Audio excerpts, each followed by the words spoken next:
এই মানুষ, দুইজন মানুষ নিয়ে পৃথিবী আবাদ শুরু, যা বর্তমান পৃথিবীকে আমরা দেখছি তারই ধারাবাহিকতা।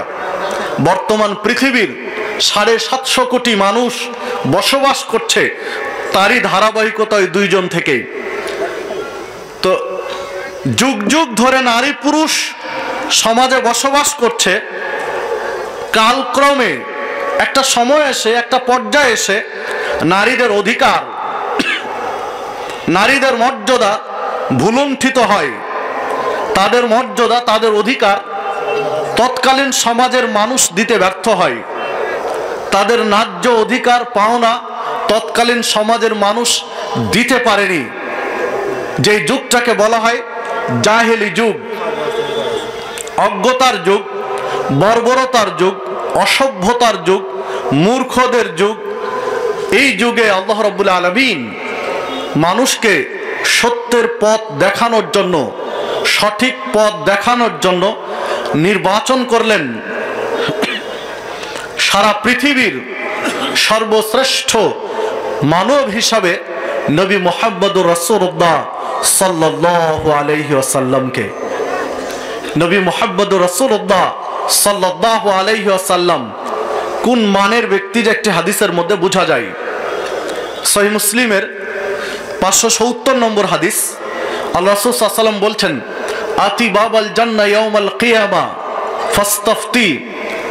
আল্লাহ রাসূল সাল্লাল্লাহু আলাইহি ওয়াসাল্লাম বলছেন, বিচারের মাঠে আমি প্রথম ব্যক্তি জান্নাতের দরজায় গিয়ে দাঁড়াবো।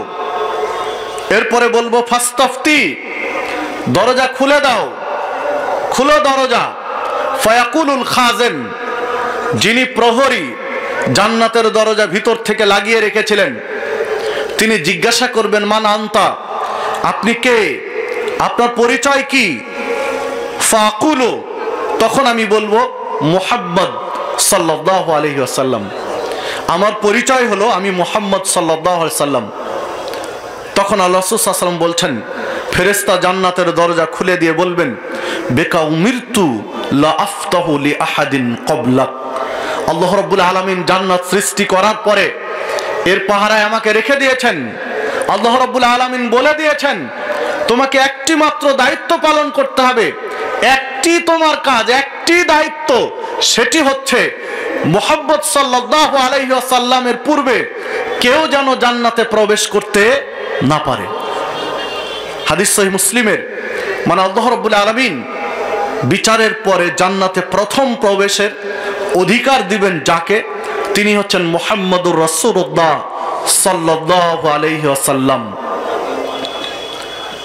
তো এই রকম ব্যক্তিকে আল্লাহ রাব্বুল আলামিন নির্বাচিত করলেন জাহেলিয়াত দূর করে, তৎকালীন সমাজের অজ্ঞতা দূর করে নারীদের মর্যাদা ফিরিয়ে দেওয়ার জন্য। জাহেলি যুগে নারীদের সমাজ চিত্র যদি দু একটি বলা হয় তাহলে বোঝা যাবে সমাজ চিত্রটা কেমন।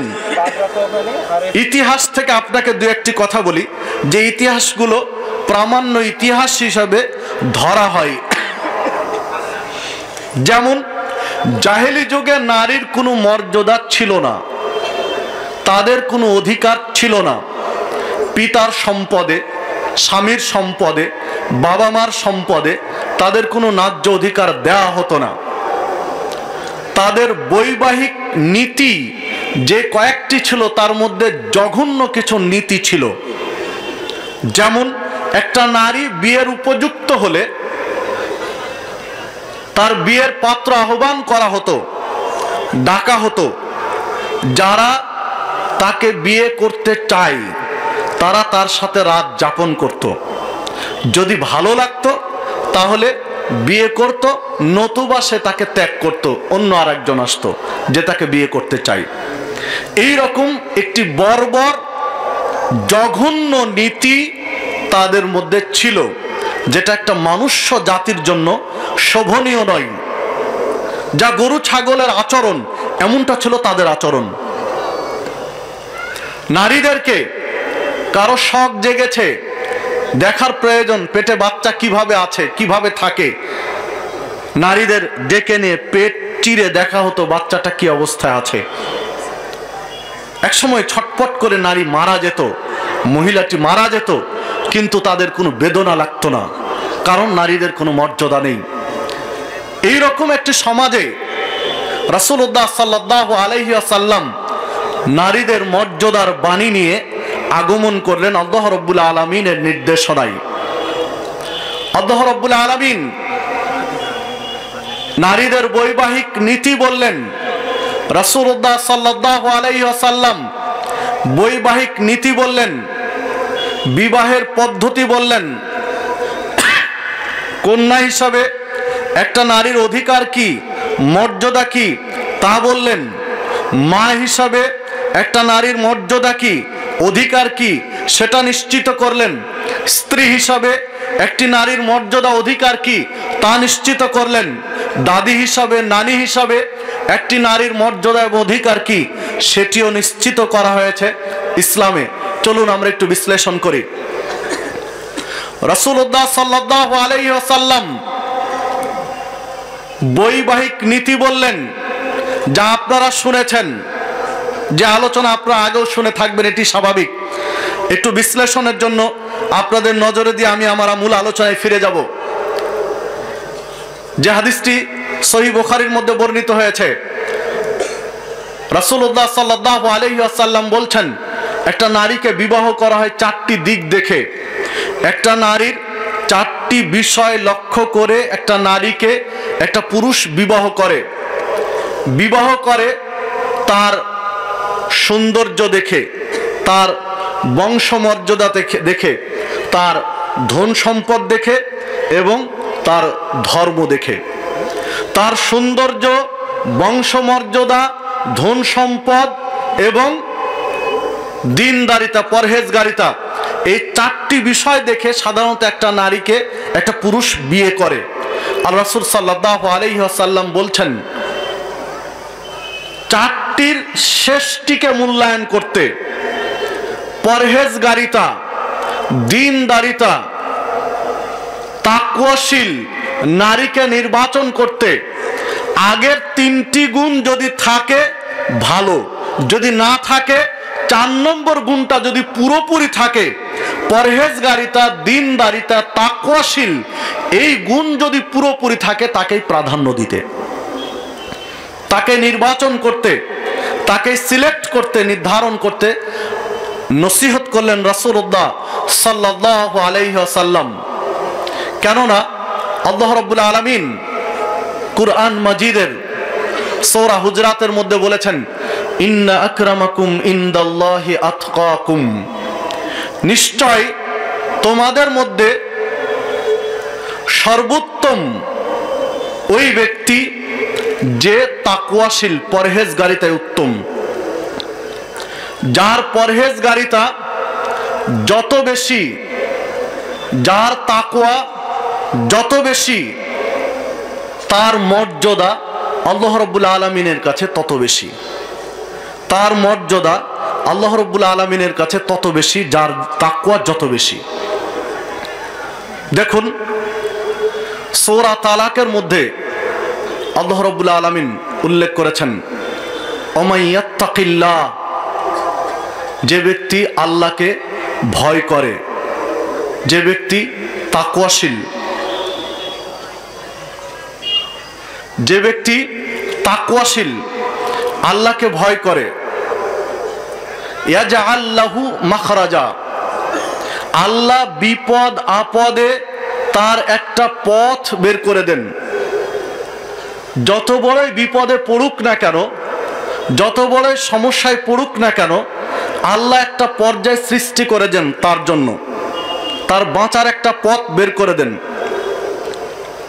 ওয়ায়ারযুকুহু মিন হাইসু লা ইয়াহতাসিব, এবং আল্লাহ রাব্বুল আলামিন তাকে কল্পনাতীত উৎস থেকে রিজিক দান করেন। তাকওয়াশীল ব্যক্তির জন্য যে কোনো বিপদে আল্লাহ একটা পথ বের করে দেন, আর তাকে কল্পনাতীত উৎস থেকে রিজিক দেন। ওমাই ইয়াতাওয়াক্কাল আলাল্লাহ ফাহুয়া হাসবুহু, যে ব্যক্তি আল্লাহর উপরে ভরসা করে, আল্লাহ তার জন্য যথেষ্ট হয়ে যান। যে ব্যক্তি আল্লাহর উপরে আস্থা রাখে, ভরসা করে, তাওয়াক্কুল করে, আল্লাহ তার জন্য যথেষ্ট হয়ে যান।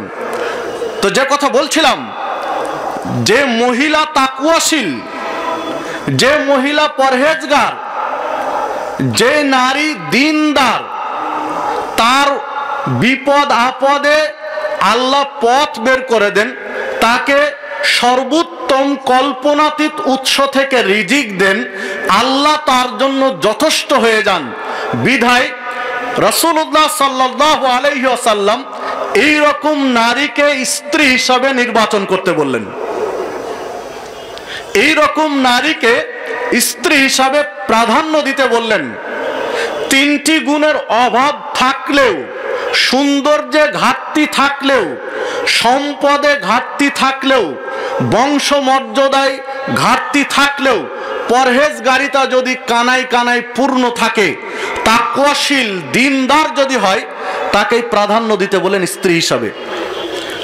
নারীর মর্যাদা এখানে শুরু। যখন স্ত্রী হিসাবে তাকে গ্রহণ করলাম, স্ত্রী হিসাবে তাকে বরণ করে নিলাম, তখন একটা পর্যায় দিলেন। সেই পর্যায়টা হচ্ছে কি? আল্লাহ রাসূল সাল্লাল্লাহু আলাইহি সাল্লামের কাছে একজন সাহাবী এসে বলছেন, হে আল্লাহ রাসূল সাল্লাল্লাহু আলাইহি সাল্লাম, আমি বিয়ে করতে চাই, অমুক মহিলাকে বিয়ে করতে চাই। আল্লাহ রাসূল সাল্লাল্লাহু আলাইহি সাল্লাম জিজ্ঞাসা করলেন, তুমি কি তাকে দেখেছো? তখন বললেন যে না, আমি দেখিনি। বলছে না, তুমি তাকে দেখে নাও, তুমি তাকে আগে দেখে নাও, তাহলে এইটা তোমার এবং তার হৃদয়ের মধ্যে ভালোবাসা উদ্রেক করবে, বিবাহের প্রতি উদ্বুদ্ধ করবে। তাহলে দেখুন, পরস্পরকে দেখার সুযোগ তৈরি করে দিলেন। যখন পুরুষ নারীকে দেখবে, তখন নারীও পুরুষকে দেখবে স্বাভাবিকভাবে। দুইজন অপরিচিত নারী পুরুষ একত্রিত হচ্ছে পুরো লাইফের জন্য, পুরো জীবনের জন্য পরস্পরকে দেখার একটা সুযোগ করে দিলেন। আল্লাহ রাসূল সাল্লাল্লাহু আলাইহি ওয়াসাল্লাম বাবাকে বলে দিলেন নারীর অনুমতি নিতে। একটা মেয়ের বিয়ে দেওয়ার জন্য অনুমতি নেওয়ার কথা বললেন। অনুমতির তিনটা পদ্ধতি বললেন। তিনটা পদ্ধতি বললেন। প্রথমত, তাকে জিজ্ঞাসা করতে হবে যে তার বিয়ে দিতে চাচ্ছে বাবা, তার মতামত কি? বিয়ে দিতে চাচ্ছে, মতামত কি? যদি মুখ ফুটে বলে যে হ্যাঁ রাজি, বা বিয়ে করতে চাচ্ছি, বা মুখ ফুটে সম্মতি দেয়, তাহলে তার বিয়ে দেওয়া যাবে, সমস্যা নেই। দুই, যদি মুখ ফুটে কথা বলল না, কিন্তু মুচকি হাসলো বা হেসে দিল, তাহলে তার বিয়ে দেওয়া যাবে, কারণ তার সম্মতি আছে। তিন, মুখ ফুটেও বলল না, হাসিও দিল না, কিন্তু চুপ থাকলো, নীরব থাকলো, তাহলেও তার বিয়ে দেওয়া যাবে, কারণ তার সম্মতি আছে। নীরবতাকে সম্মতি সূচক ধরা হয়। তিনটা স্তর দিলেন তার সম্মতির জন্য। কিন্তু যদি স্পষ্ট না বলে অথবা কেঁদে ফেলে, কাঁদতে থাকে, বিয়ে করবে না মর্মে, তাহলে তার বিয়ে দেওয়া যাবে না, তার বিয়ে দেওয়ার সুযোগ নেই। তাকে বুঝাতে হবে, রাজি করতে হবে, আরো সময় নিতে হবে। তার উপর চাপ সৃষ্টি করে জোর করে বিয়ে দেওয়ার সুযোগ ইসলাম দেয়নি। নারীর অধিকার দেওয়া শুরু। যেখানে জাহেলি যুগে একটা নারীর বিয়ের ক্ষেত্রে মতামত তো দূরের কথা, বহু পুরুষ তার কাছে গমন করার সুযোগ পেত, বহু পুরুষ তার কাছে আসার সুযোগ পেত, তারপরে ভালো মন্দ যাচাই বাছাই হতো। সেখানে বিয়ের পূর্বে তার সম্মতির ব্যবস্থা করে দিলেন রাসূলুল্লাহ সাল্লাল্লাহু আলাইহি ওয়াসাল্লাম। ইসলাম বিয়ের পূর্বেই তার সম্মতিতে বিয়ে দেওয়ার ব্যবস্থা করে দিল, যেটা তার অধিকারের মধ্যে পড়ে। এটা তার অধিকার, তাকে দিতে হবে। জোর করে বিয়ে দিতে নিষেধ করলেন। সম্মানিত উপস্থিতি, এরপরে যখন বিয়ের পিঁড়িতে বসলো, বিয়ের পর্যায় তৈরি হলো, তখন মেয়েদের জন্য মোহর আনার ব্যবস্থা করলো ইসলাম।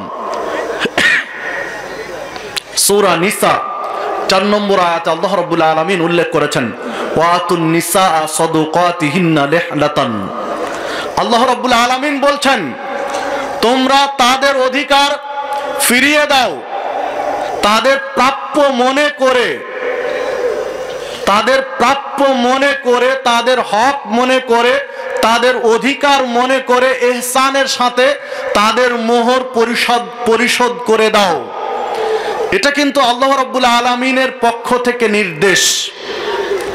আল্লাহ রাব্বুল আলামিনের পক্ষ থেকে নির্দেশ হলো মেয়েদের মোহরানা পরিশোধ করে দিতে হবে এবং পরিশোধ করতে হবে এটা তাদের অধিকার মনে করে, এটা তাদের অধিকার মনে করে খুশি মনে ইনসাফের সাথে তার মোহরানা পরিশোধ করতে হবে।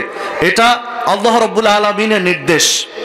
সম্মানিত উপস্থিতি, যেখানে নারীদের কোনো মর্যাদা ছিল না, নারীদেরকে স্ত্রী হিসাবে গ্রহণ করলে কোনো অধিকার দেওয়া হতো না, পশু প্রাণীর মতো আচরণ করা হতো নারীদের সাথে, সেখানে ইসলাম নারীকে স্ত্রী হিসাবে গ্রহণ করার ক্ষেত্রে মোহরানা নিশ্চিত করলো, তার মোহরানা দিতে হবে। সম্মানিত উপস্থিতি, মোহরানা পরিশোধ করাই উচিত। যদি সমস্যা থাকে, একান্ত সমস্যা থাকে, তাহলে চাইলে বাকি কিছু রাখতে পারে, কিন্তু বাকির উপরে জীবন পার করবে, বাকির উপরে পুরো লাইফ শেষ করে দিবে, এইটা ইসলাম বলেনি। বরং একজন সাহাবী আল্লাহ রাসূল সাল্লাল্লাহু আলাইহি ওয়াসাল্লামের কাছে এসে বলছেন, হে আল্লাহ রাসূল সাল্লাল্লাহু আলাইহি ওয়াসাল্লাম, আমি বিয়ে করতে চাচ্ছি অমুক মহিলাকে। যাই হোক, বিয়ের ব্যবস্থা করা হলো। আল্লাহ রাসূল সাল্লাল্লাহু আলাইহি ওয়াসাল্লাম বলছেন তুমি তাকে মোহরানা দিবে, এরকম কিছু আছে? তো সাহাবী বলছেন, আল্লাহ রাসূল সাল্লাল্লাহু আলাইহি ওয়াসাল্লাম, আমার কাছে তো তেমন কিছুই নেই, তো কি দিয়ে মোহরানা দিবে? তখন তিনি বলছেন, আমার যে পরনের কাপড়টা আছে, আমার যে লুঙ্গিটা আছে, এইটা আমি 2 টুকরো করতে চাই।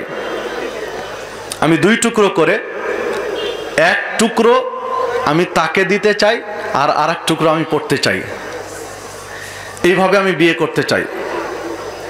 রাসূলুল্লাহ সাল্লাল্লাহু আলাইহি ওয়াসাল্লাম বলছেন, যদি এটা 2 টুকরো করে দিয়েই দাও, তাহলে তুমি পড়বে কি? তোমার পরনে সমস্যা হবে।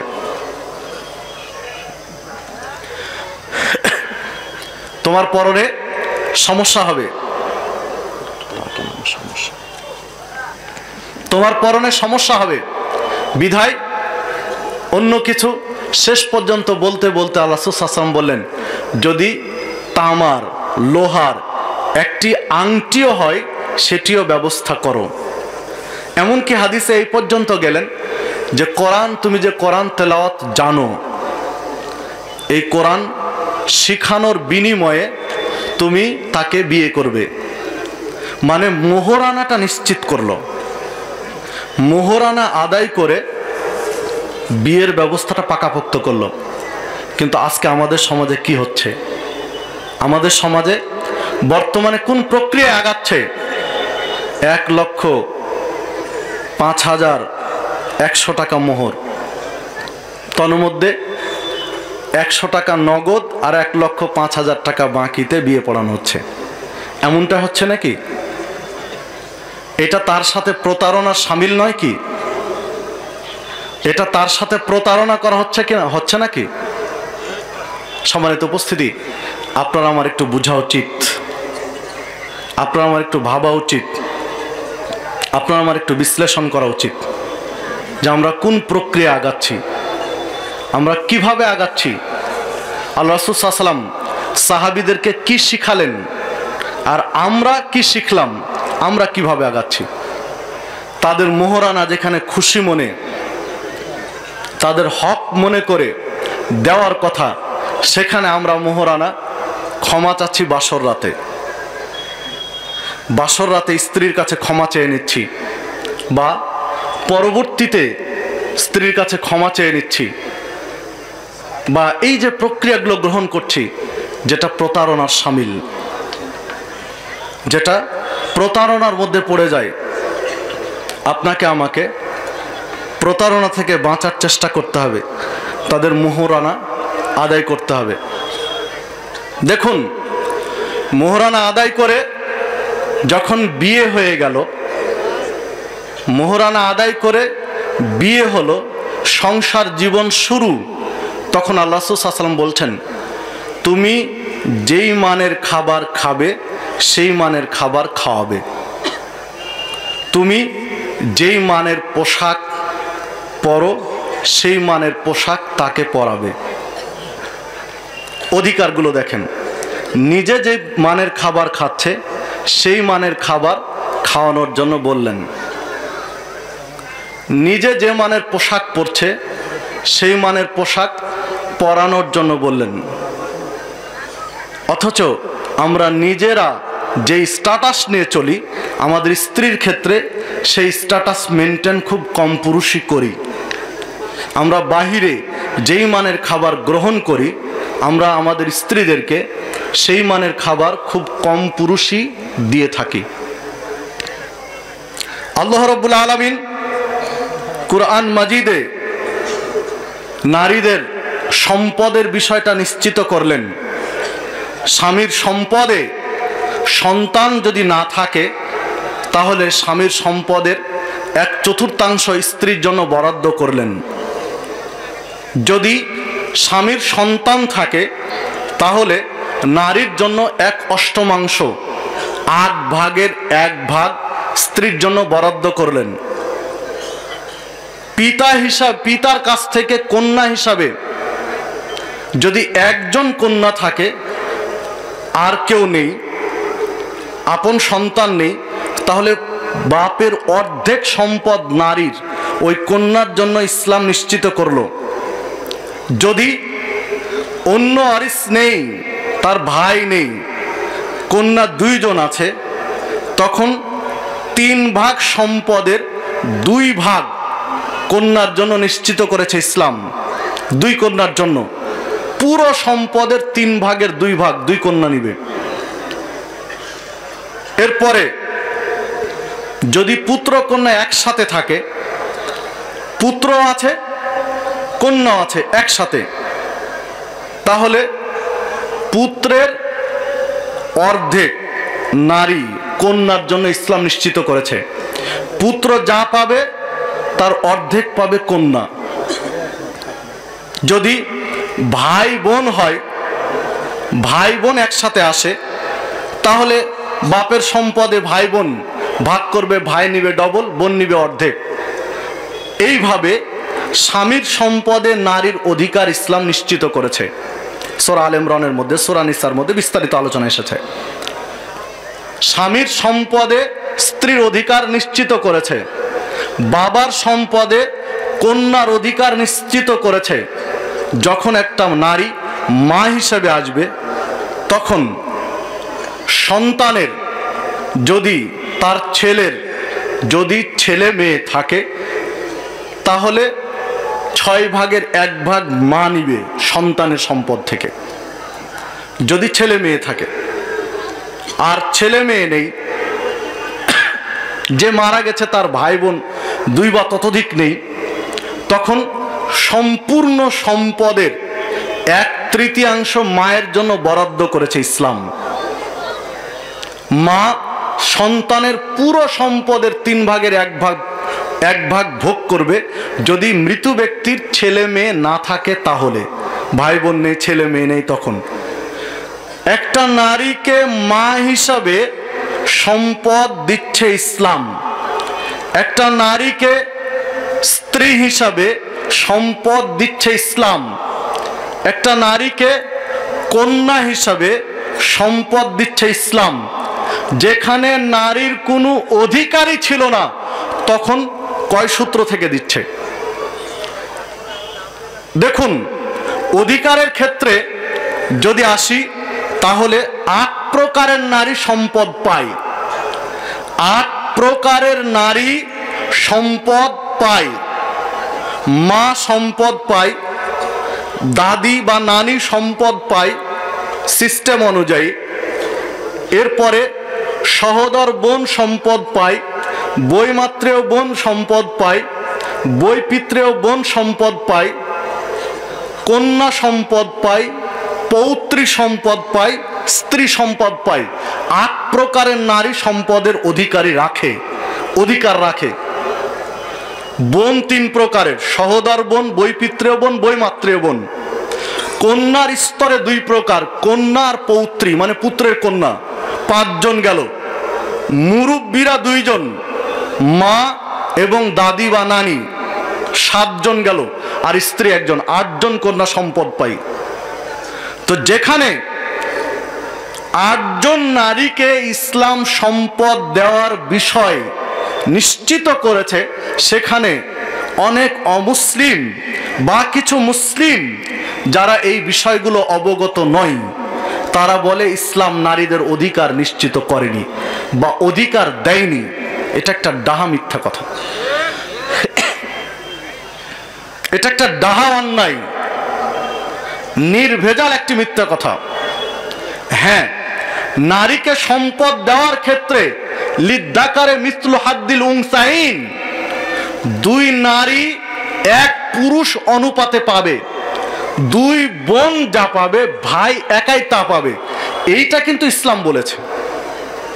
2 নারী 2 কন্যা যা পাবে, পুত্র তাই পাবে। এইটাকে পুঁজি করে অনেকে বলতে চেয়েছে যে ইসলাম নারীকে ঠগিয়েছে, ছেলের চেয়ে অর্ধেক দিয়েছে। কিন্তু তারা গোড়ার বিষয়গুলো জানে না। কোরআন মাজিদের যা আরো অন্য বিধানগুলো রয়েছে নারীদের, এই বিষয়ে তাদের জ্ঞান নেই। ধরুন ছোট্ট একটি উদাহরণ দেই বুঝার স্বার্থে, যে ইসলাম এখানে নারীকে ঠগিয়েছে না জিতিয়েছে। আপনাদের কি মনে, নারীকে ঠগিয়েছে? নারীকে কিন্তু ইসলাম ঠগায়নি। কিভাবে ঠগায়নি, কিভাবে জিতিয়েছে, আপনাকে ছোট্ট একটা উদাহরণ দেই। ধরুন একটি লোক মারা গেল, মারা যাওয়ার সময় ওই লোকটির 6 লক্ষ টাকা রেখে গেছে। একটা ছেলে আর একটা মেয়ে আছে, আর কেউ নেই। স্ত্রী আগেই মরেছে লোকটার। এখন লোকটি মারা যাওয়ার সময় কয় লাখ টাকা রেখে গেছে? 6 লক্ষ টাকা। তো 6 লক্ষ টাকা এখন ভাই বোনের মধ্যে ভাগ হচ্ছে। ভাই কয় লাখ টাকা পাবে? আপনারা তো জানেন, জানা কথা। বোনের ডবল, ভাই পাবে 4 লাখ, আর বোন পাবে কয় লাখ? বোন পাবে 2 লাখ। ভাই 4 লাখ, বোন 2 লক্ষ টাকা ভাগ নিয়েছে। এখন ওর বোনের বিয়ে দেওয়া প্রয়োজন। বিয়ে দেওয়ার দায়িত্ব কার? ভাইয়ের। বাপের অবর্তমানে বিয়ে দেওয়ার দায়িত্ব ভাইয়ের। বোন যদি তার অংশ থেকে সম্পদ না দেয়, তাহলে ভাই জোর করে নিতে পারবে? বিয়ের ক্ষেত্রে নেওয়ার অধিকার আছে? নেওয়ার অধিকার নেই, কারণ এটা ভাইয়ের জিম্মেদারি। ওই জন্য ইসলাম ডবল দিয়েছে তাকে। এখন বোনের বিয়ে দিতে মনে করেন 50,000 টাকা খরচ হয়ে গেল ভাইয়ের, তাহলে ভাইয়ের কত থাকলো? 3.5 লাখ। আর ওর বোনকে যার সাথে বিয়ে দিল, ওর বোনকে ওর দুলা ভাই বা ওর ভগ্নিপতি 50,000 টাকা মোহরানা দিল নগদে। তাহলে এবার বোনের কত হলো? বোনের হলো 2.5 লাখ। আর ভাইয়ের কত হলো? ভাইয়ের হলো 3.5। এবার দেখুন, কিছুদিন পরে ভাইয়ের বিয়ে করা দরকার হলো। ভাই যখন বিয়ে করলো, তখন ভাইয়ের বিয়ের খরচ বহন কে করবে? বোন। ভাইয়ের টাকা থেকে 50,000 টাকা খরচ হলো ভাইয়ের বিয়েতে। তাহলে ভাইয়ের এখন কত হলো ব্যালেন্স? কত? 3 লাখ। আর বোনের আছে কত? 2.5 লাখ। এখন ওর ভাই যাকে বিয়ে করলো, যে মেয়েটাকে বিয়ে করলো, তাকে 50,000 টাকা মোহর দিল। এখন ভাইয়ের কত থাকলো? ভাইয়ের আর বোনের কত? সমান। সমান হয়ে যায়নি? এইবার এতক্ষণ আমি বুঝালাম পরের কথাটা আপনাকে বোঝানোর জন্য। এইবার হচ্ছে অধিকারটা দেখেন। ভাই বা ভাবি বা ভাইয়ের পরিবারের লোক বোনের বাড়ি বেড়াতে গেছে, খরচ বহন করবে কে? ভাইয়ের পরিবারের লোক বোনের বাড়ি বেড়াতে গেছে, খরচ বহন করবে কে? দুলা ভাই।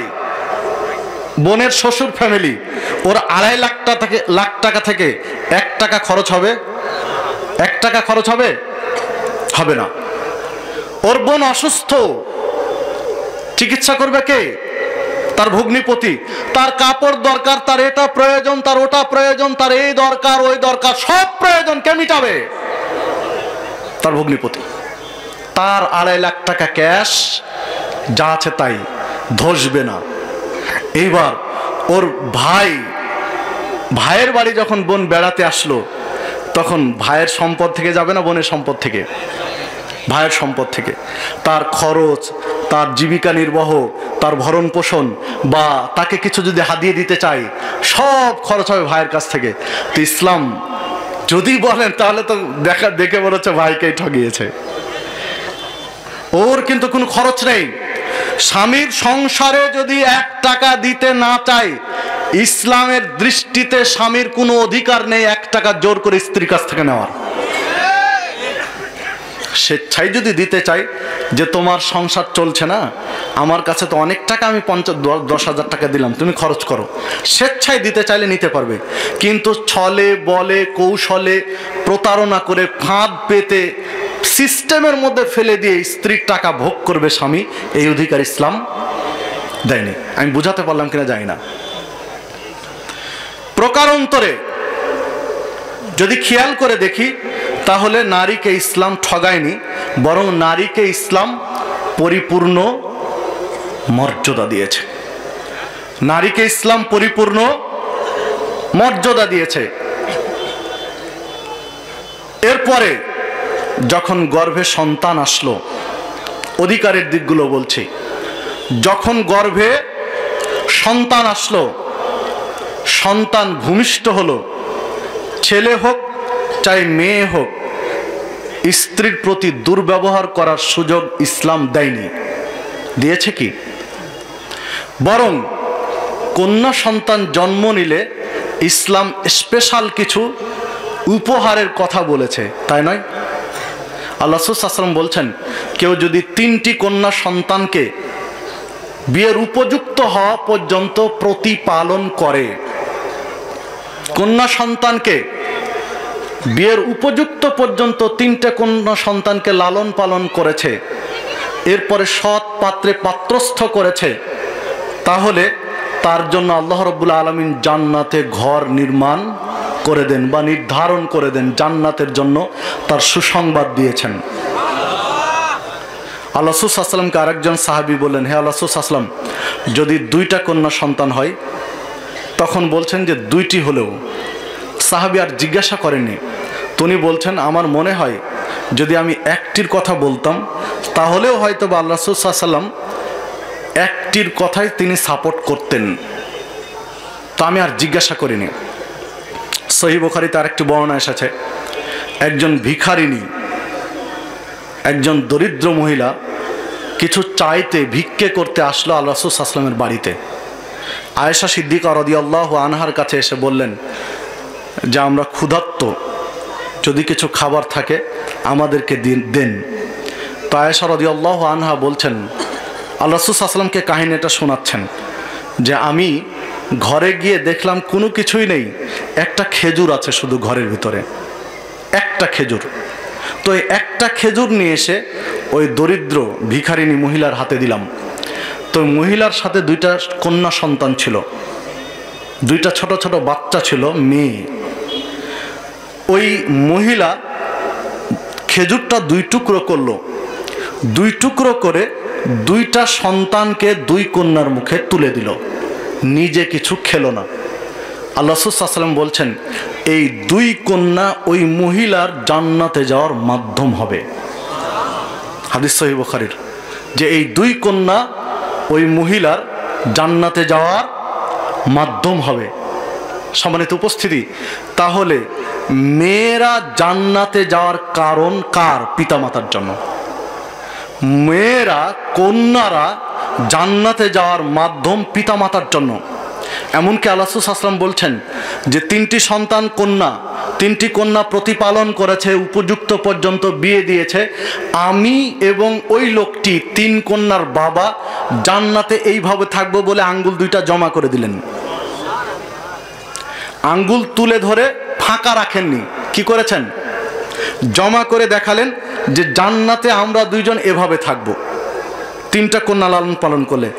যেখানে জাহেলি যুগে কন্যাদেরকে জীবন্ত পুঁতে দেওয়া হতো, একজন সাহাবী আল্লাহ রাসূল সাল্লাল্লাহু আলাইহি ওয়াসাল্লামের কাছে এসে বলছেন, হে আল্লাহ রাসূল সাল্লাল্লাহু আলাইহি ওয়াসাল্লাম, আমি তো আমার 8টা কন্যা সন্তানকে জীবন্ত পুঁতে দিয়েছি। ইসলাম গ্রহণ করেছেন, উনি নিজে স্বীকার করছেন। কয়টা কন্যা সন্তান? 8টা। এখন তো আপনার আমার 8টা সন্তানই নেই, 8টার অর্ধেক 4টাও নেই, 4টার অর্ধেকে নেমে এসেছে, তাই না? 2টি সন্তানের বেশি নয়, একটি হলে ভালো হয়, না হলে আরো ভালো হয়। এই নীতিতে আমরা চলে আসিনি? হ্যাঁ, এই নীতি ইতিমধ্যে বিশ্বের বহির্বিশ্বে অনেক রাষ্ট্র চেঞ্জ করছে, এখন বেশি সন্তান নেওয়ার প্রতি উদ্বুদ্ধ করছে। যে কথা বলছিলাম, 8টি কন্যা সন্তান নিজ হাতে পুঁতে দিয়েছেন। সাহাবী বলছেন, আমার কি ক্ষমা হবে? আল্লাহ রাসূল সাল্লাল্লাহু আলাইহি ওয়াসাল্লাম বলছেন, তুমি ইসলাম গ্রহণ করার পরে, ইসলাম গ্রহণ করার সাথে সাথে, কালেমায়ে শাহাদাত পাঠ করার সাথে সাথে জাহেলি যুগের তোমার যত পাপ ছিল সব পাপ আল্লাহ ক্ষমা করে দিয়েছেন। ইসলাম হচ্ছে এই জিনিস, ইসলাম গ্রহণের সাথে সাথে পূর্বের সব পাপ তোমার ক্ষমা হয়ে যায়। সম্মানিত উপস্থিতি, যে কথা বলছিলাম, যেখানে নারীদের বেঁচে থাকার অধিকারটা ছিল না জাহেলি যুগের, কন্যা সন্তান জন্ম নিয়েছে সংবাদ পেলেই বাবার চেহারা শুকিয়ে যেত। কন্যা সন্তান জন্ম নিয়েছে, বাবা দুশ্চিন্তায় পড়ে যেত, কি করে আমি সমাজে মুখ দেখাবো যে আমার কন্যা হয়েছে। ওই সমাজে আল্লাহ রাসূল সাল্লাল্লাহু আলাইহি ওয়াসাল্লাম বলছেন, কন্যা সন্তান লালন পালন করলে আমি এবং ওই ব্যক্তি জান্নাতে ভাবে থাকব। এটা কন্যাদের অধিকার নয়। জাহেলি যুগে বেঁচে থাকারই অধিকার ছিল না কন্যাদের, বাঁচারই সুযোগ ছিল না। সেখানে তাদের তো বাঁচিয়ে রাখতে হবে, উত্তমভাবে সৎ পাত্রে পাত্রস্থ করতে হবে, বিনিময়ে বাবা জান্নাতে যাওয়ার সুযোগ পাবে। সম্মানিত উপস্থিতি, যে কথা বলছিলাম, কন্যার বেঁচে থাকার অধিকার নিশ্চিত করেছে ইসলাম, যা অতীতের ছিল না, জাহেলি যুগের ছিল না। এখন কিন্তু অনেকটা ওই ধারা আমাদের মাঝে চলে এসেছে, আমাদের মাঝে চলে এসেছে। যেখানে আলোচনা করছে, এখান থেকে আম চত্বর কত কিলোমিটার হবে? কত কিলোমিটার? 8-9 কিলো বা 10 কিলো। আম চত্বরে ওখানে একটা ক্লিনিক আছে, তিলোত্তমা, নাম শুনেছেন বা অনেকে চিনেন।